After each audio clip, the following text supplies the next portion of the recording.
Gospel of the Day from the Gospel according to Matthew, chapter 25, verses 31 to 46.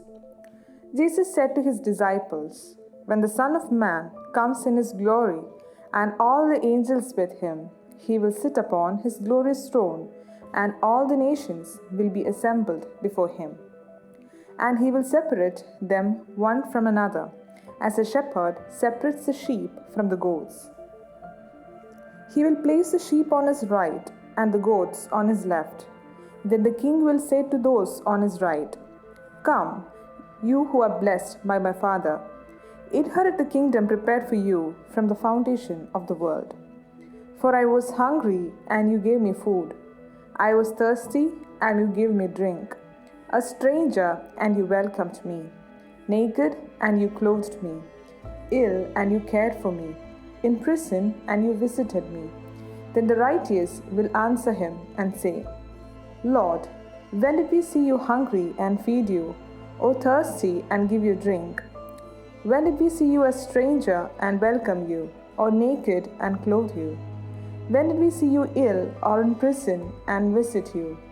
And the king will say to them in reply, 'Amen, I say to you, whatever you did for one of the least brothers of mine, you did for me.'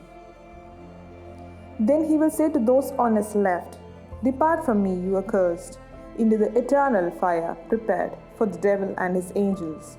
For I was hungry, and you gave me no food. I was thirsty, and you gave me no drink. A stranger, and you gave me no welcome. Naked, and you gave me no clothing. Ill and in prison, and you did not care for me.' Then they will answer and say, 'Lord, when did we see you hungry or thirsty or a stranger or naked or ill or in prison and not minister to your needs?' He will answer them, 'Amen, I say to you, what you did not do for one of these least ones, you did not do for me.' And these will go off to eternal punishment, but the righteous to eternal life."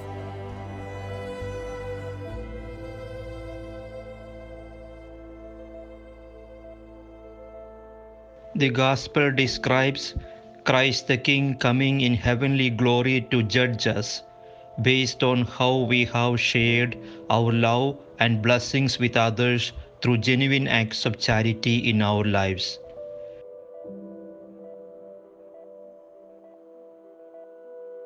Jesus is present to us now, not only as our good shepherd, leading, feeding, and healing his sheep, but also as dwelling in those for whom we care.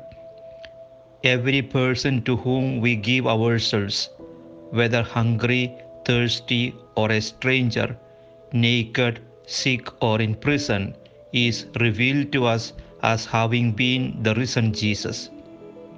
Our reward or punishment depends on how we have recognized and treated this risen Jesus in the needy.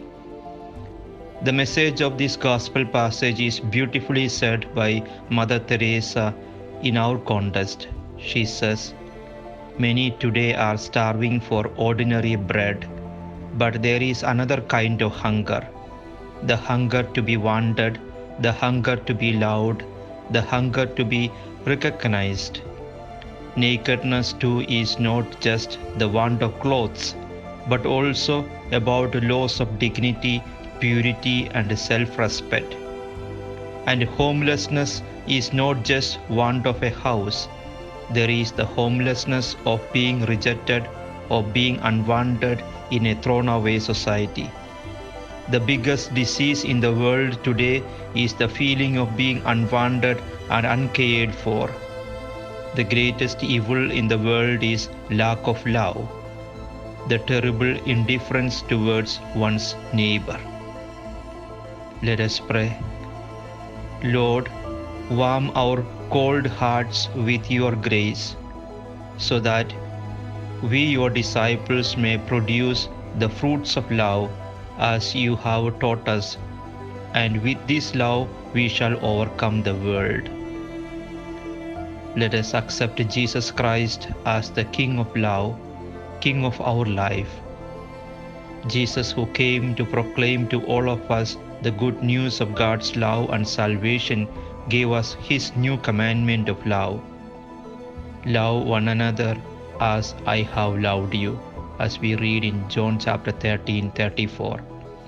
And Jesus demonstrated that love by dying for us sinners. Let us surrender our lives to Jesus. Let us do God's will by sharing his forgiving love with others around us.